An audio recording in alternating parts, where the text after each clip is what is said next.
Dans cette vidéo, nous allons apprendre à utiliser trois outils de l'analyse de données dans l'onglet Data du ruban, What If Analysis, GoalSeek, Data Table et le Scenario Manager.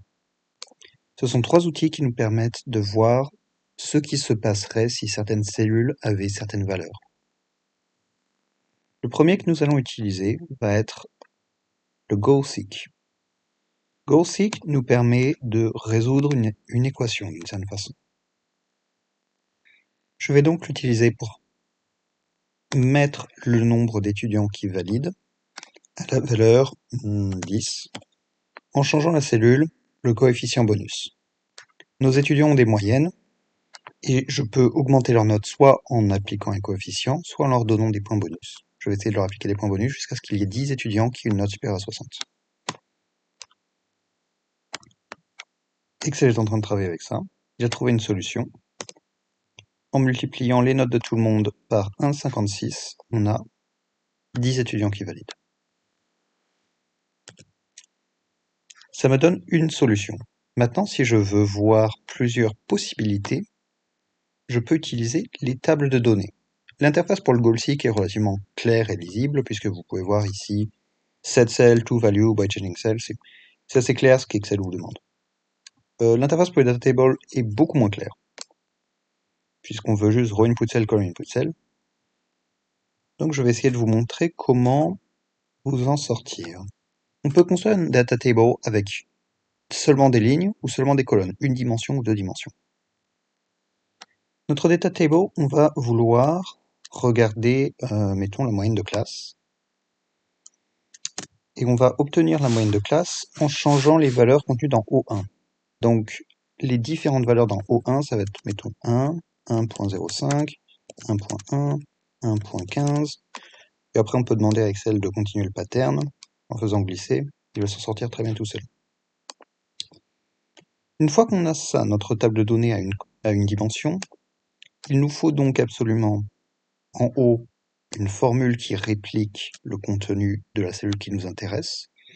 Ça, c'est équivalent au set cell de GoalSeek. Et ça, c'est les différentes valeurs que va prendre une autre cellule, le coefficient dans notre exemple. On sélectionne donc la zone, What If Analysis, Data Table. Row Input Cell, ça va être le coefficient bonus. Attendez, non, je vous dis des bêtises. Column Input Cell, c'est celui-ci. Pourquoi? Notre table a une dimension, elle est en colonne.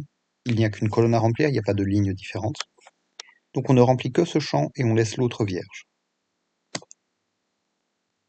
Ça marche pas. Si, c'est bon. Pourquoi il a ramé comme ça? Je sais pas.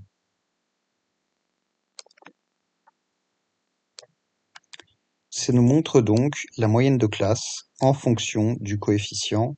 Si le coefficient était de 1, la moyenne de classe ce serait ça. S'il était de 1,05, ce serait ça. De 1.1, ce serait ça, et ainsi de suite. Ça nous montre différentes possibilités pour la moyenne de classe. Maintenant, on va faire une data table à deux dimensions. On va essayer de régler à la fois le coefficient bonus et les points bonus à donner aux élèves, pour voir quelle est la formule qui donne le résultat qu'on aime le plus. Donc on va refaire la même chose. Dans le coin supérieur gauche de notre data table à deux dimensions, on va avoir une formule qui réplique la valeur de la moyenne de classe. En ligne, on peut avoir le coefficient bonus.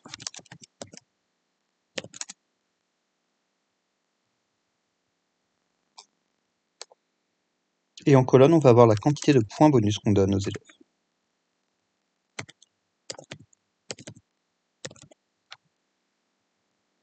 Une fois qu'on a tout ça, on sélectionne toute la zone, analyse, table de données. Row input cell, c'est donc les points bonus. Column input cell, c'est donc le coefficient bonus. Comme vous le voyez, ça nous permet de faire une analyse dans laquelle, quand on se déplace vers la droite, les élèves auraient reçu 1, 2, 3, 4 ou 5 points bonus, et quand on se déplace vers le bas, ils reçoivent un coefficient. Tout ceci fonctionne puisque dans la colonne I, nous avons une formule qui applique ces deux valeurs, bien sûr. Leur moyenne de base fois un coefficient plus des points bonus, capé à 100. Donc ça, c'était nos tables de données, qui sont, comme vous le voyez, moins claires que le goal-seek. On va finir avec le Scenario Manager, qui est la troisième option.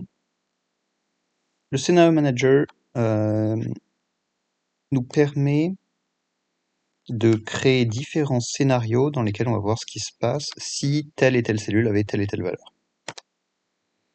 Donc scénario name, base, les cellules qu'on va changer, O1 et O2. On crée ce scénario. Dans le scénario de base, O1 a la valeur 1 et O2 a la valeur 0. On peut ajouter un nouveau scénario. Coefficient. Dans ce scénario, on mettrait 1.2 et pas de point bonus. On ajoute un nouveau scénario, bonus. Le scénario resterait de base, les points bonus ce serait mettons plus 10. On ajoute un nouveau scénario, both.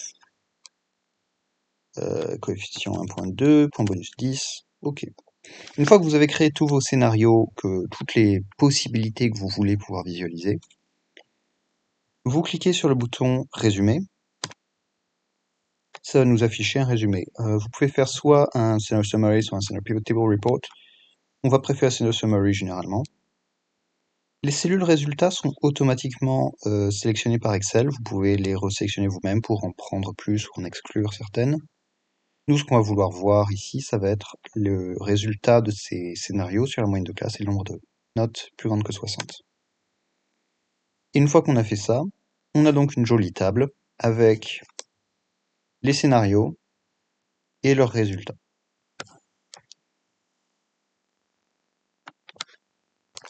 C'est un petit peu long en termes de... Voilà. Ça permet donc de visualiser plein de possibilités différentes, de visualiser ce qui se passe exactement. Donc on peut voir que la moyenne de classe, ce serait ça, le nombre d'étudiants qui valident, ce serait ça, et ainsi de suite.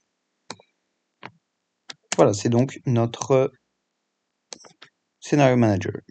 What if analysis.